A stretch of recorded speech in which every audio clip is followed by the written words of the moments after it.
Hello there, this is a geometry video. It is chapter 7, section 6, and today we are talking about similarity transformations. And our first similarity transformation is a dilation. And a dilation is a transformation in which it enlarges or reduces the original figure proportionally. Also, when you think about dilation, you want to know that there is, the dilation is always given or performed with respect to a fixed point. So in this case, the fixed point happens to be the origin. We call that the center of dilation, is that fixed point. So like I said, in this case, it's the origin. It doesn't have to be the origin, but that's basically the point that we use to move around the figure to transform it. There's also a scale factor of dilation. Be very careful with the scale factor of dilation. It says it's a ratio of a length on the image to a corresponding length on the pre-image. This is important because the ratio, the scale factor is always going to be a fraction. It's a ratio, and the top of your fraction, if you can, remember, there's like an A to B kind of situation here, a ratio. The first number will be the length of the image. Once the dilation has happened, it'll be the image, and then the B portion will be the pre-image. Pre-image meaning before the image, so the original. So you'll have the current to the original. So I hope that makes sense, but if it doesn't, we'll talk about it in our example in a second. Here we have two types of dilation. Like I said before, dilation can be an enlargement or a reduction. If it's an enlargement, the scale factor is greater than 1, and no surprise here that the resulting image would be larger than the original, like it is in this case.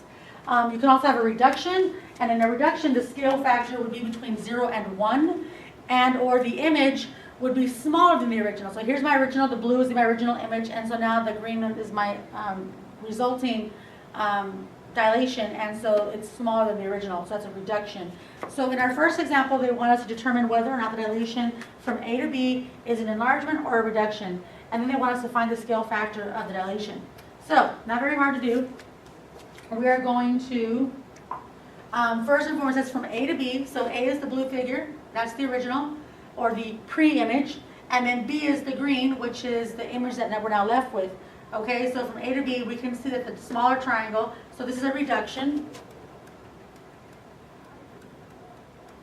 And we can tell from the diagram, we can use the distance formula if you need to, but in this case we don't have to because we have what we call a horizontal or directed distance. So you could probably just count from this point to that point to see how long it is.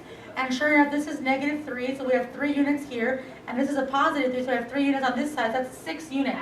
So this is a total of 6 units here.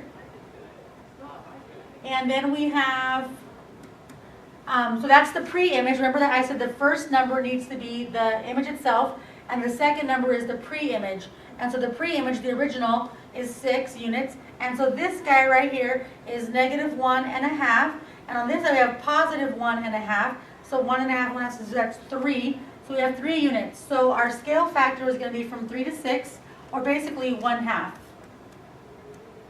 1/2 is going to be your scale factor for part A. All right, that is how you do that. So notice that I'm picking numbers that are easy. If I had chosen these endpoints, in A, it would have been more complicated to find where exactly that is because it doesn't fall exactly on a tick mark. And B, because it's diagonal, we would have to use the distance formula. But if I use the horizontal segments, then I don't have to use the distance formula. And likewise over here, I'm going to choose to use the vertical segments because it's also going to make it easier for me. So in this case, we're going again from A to B, so we're going from the blue to the green. And the blue is smaller, so it's getting bigger, so this is an enlargement. Enlargement. And then for our ratio, remember you want to go from the image to the pre-image. So the image itself is the green one here. So that number is going to go first, and we can see from this here that this is 0 on the y-axis, and this point up here is 4 on the y-axis. So that's 4 units, and that's the image itself compared to the pre-image, which is the original, and that's here. That's again 0 on the y-axis, and this point is 3 on the y-axis, so this is the distance of 3 units. So it's a ratio of 4 to 3, or basically 1.33333 repeating, so we'll just leave it as 4/3. That's our scale factor for part B. All right, so again, just remember that the scale factor always goes from the image to the pre-image in that order. So I'll have you try these two, same directions as the example. You want to determine whether it's a reduction or an enlargement, and then give me the scale factor as well. All right, so here in example 2, it says, by what percent should Adriana enlarge the ticket stub so that the dimensions of its image are 3 times that of her original? What will be the dimensions of the enlarged image? So basically, this is an example that's coming to us from the beginning of the lesson. If you had read the beginning of the textbook, there's an example of Adriana uses a copier to enlarge a movie ticket to use as the background for a page in her movie ticket scrapbook. She places the ticket on the glass of the copier. Then she must decide what percentage to input in order to create an image that is 3 times as big as her original ticket. So that was the original problem that was in the textbook. And so now they're asking us by what percent should Adriana enlarge the ticket stub so that the dimensions of its image are 3 times that of her original. If it's 3 times that of her original, the original is 100%. So 3 times that would be 3 times 100, which would be 300%. Okay, so that's the first part of our questions, was asking us about what percent that would be. So that's 300%. Now using that, they want us to what will be the dimensions of the enlarged image. If you're going to enlarge it by 300%, what that means is that your scale factor is 3. So this 5 times 3 is going to end up being 15 centimeters. And then this is 6.4. And 6.4 times 3 is going to be 19.2. So the new dimensions of the enlarged image will be 15 centimeters by 19.2 centimeters. And that's that. It's not very complicated. So now you have do-it-yourself number 2, same idea, only this time they're giving us different dimensions to work with. And then we're going to go to our last example. This is going to be a short lesson. Our last example here is this: graph the original figure and its dilated image, then verify that the dilation is a similarity transformation. So when they say verify, that's where we kind of have to check that the distances are proportional. They need to be similar, so we can use some of the triangle similarities theorems and postulates that we had from previous lessons, and we can also just use the proportion of all the sides. But sometimes it's easier to use a triangle similarity theorem than it is to use the distance formula all the time. Sometimes you don't have a choice, but sometimes you do. So let's find out what happens here. I'm going to use blue because we've been using blue as our original image. So to graph the original, I'm going to go -6, -3. So here's -6, and -3 is 1, 2, down here. So I need to get my straight edge.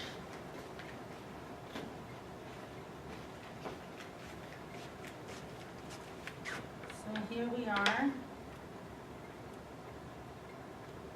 -6, -3, 3, 3. So here's 1, 2, 3. And then 1, 2, 3 is right here. And 3, -3. So we're going to go down to 1, 2, 3, -3, right there. Okay, so we have a triangle.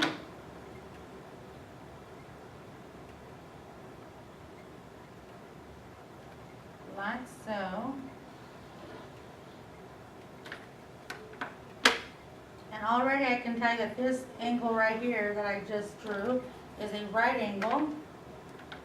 That's going to be nice because it's 90 degrees. So there's my original image. And then we're going to draw or graph the dilated image, -4, -2. So we're going to have -4, -2 is right here. 1, 2, 3, 4. And then we have 2, 2, and 2, -2. So 2, -2 is here. And 2, 2 is going to be right about there. Okay, so we're going to again have a 90-degree angle.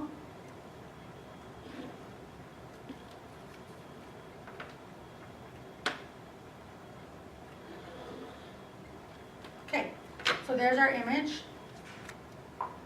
So going from the blue to the green, we can see that it's a reduction. Not that they asked us that, but just so that, some tidbit of information for you. It's a reduction. But we know that, let's see if I can give these names here. This was A, -6, -3. 3, -3 was C, and this is B. And then for the green triangle, we have -4, -2 was X, 2, 2 was Y, and 2, -2 was Z, right there. So we know that angle C and angle Z are both 90-degree angles. So all we have to do to show that the triangles are similar is to show that the sides that include, this is side angle side. I'm trying to use side angle side similarity. Okay, so I already have an angle here. So if I can show that YZ and BC have the same ratio as XZ and AC, then we're in business. Okay, so again, the reason why I'm choosing that is because I don't have to use a distance formula in this case, because I have directed distance here vertically and directed distance here horizontally. That wouldn't be the case if I was having to use diagonal distances. So we can tell that XZ, let's see, so we're trying to show that XZ, the ratio of XZ to AC should be the same as YZ is to BC. This is what we're trying to show. So for XZ, we can count, we know this is -4, that's 4 units here, and this is 2. So 4 and 2, that's going to give us 6. So we're going to have 6. And then AC is going to be all the way to -6. That's 6 units on this side, and then 3 units on this side, that's 9. So it's a 6 to 9 ratio. And then YZ is going to be 2 here and 2 above, so that's going to be 4. And then BC is going to be 1, 2, so from 3 on top and 3 on the bottom, that's going to be 6. So 4 to 6. So if we reduce these fractions, 3 goes into 6 twice, 3 goes into 9 3 times, 2 goes into 4 twice, 2 goes into 6 3 times, and lo and behold, the ratio is 2/3 to 2/3. Check. So the ratio of the sides that include the 2 angles, which are angle C and angle Z, are proportional. And of course, angle Z and angle C are congruent because they're both right angles. So by side angle side similarity, this is in fact a similar transformation. So there you go. That's it for that one. And then we have part B. Same thing. I need to graph both images, and then we need to find we need to verify that they're in fact a similarity transformation by proving that the actual figures are similar. So unfortunately in this case, because we have 4 points, J, K, L, M, that's going to be a quadrilateral, so we can't try to use the triangle similarity, but hopefully we'll get through this anyway. So here we go, -6, 4, so here's -6, and 4 is going to be 1, 2, 3, 4, right about here. So -6 is way over here. -6, 4, 6, 8. So that's going to be 1, 2, 3, 4, 5, 6 is right here. And 8 is going to kind of fall off my graph here, but 1, 2, 3, 4, 5, say 6, 7, maybe 8 around here. Right at the tip of my, not even sure my ruler goes that far, but we're going to give it a try.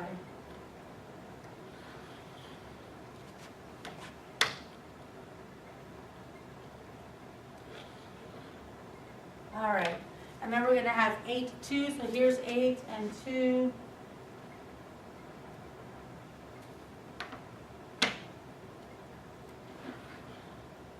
And then we have -4, -2, 1, 2, 3, 4, -2.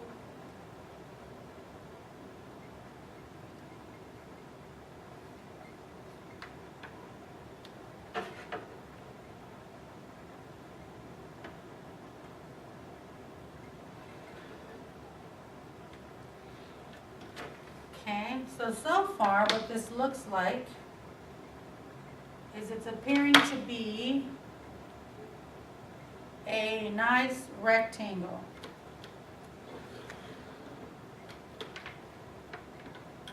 And that's nice because a rectangle has 90-degree angles. So there's the first image. And let's hope that the next one gets smaller because we don't have much space left. Negative 3, 2 is the next point P. You can barely see it here. Actually, we need to, negative 6, 4 was J, K, L, and M. And then we're going to go to the dilated image, negative 3, 2. So 1, 2, 3, 2, so right about here. And then 3, 4 is 1, 2, 3, and then 4 is going to be right about there. And then 4, 1, 1, 2, 3, 4, 1 is going to be right here.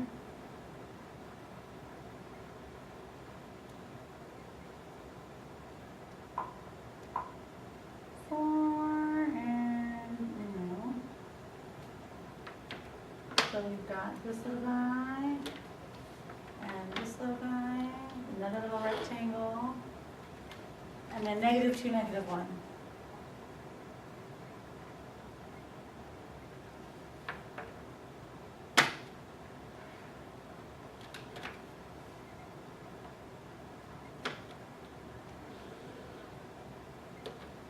All right, and these are going to be P, Q, R, S. Lovely.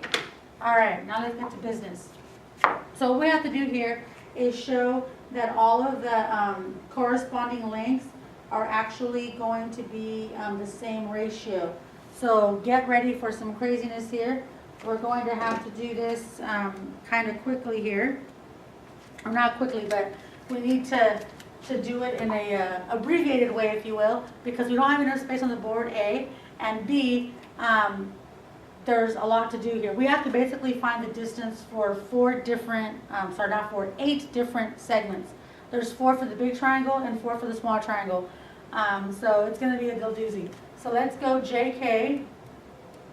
JK is going to be the distance of, and you know what I'm going to do is I'm going to write it out, and then I'll erase it, and then we'll write the next one so that we don't have to be worried about time. So I'll just erase it, but I'll put the things down here where we have space. So JK, will put the amount there.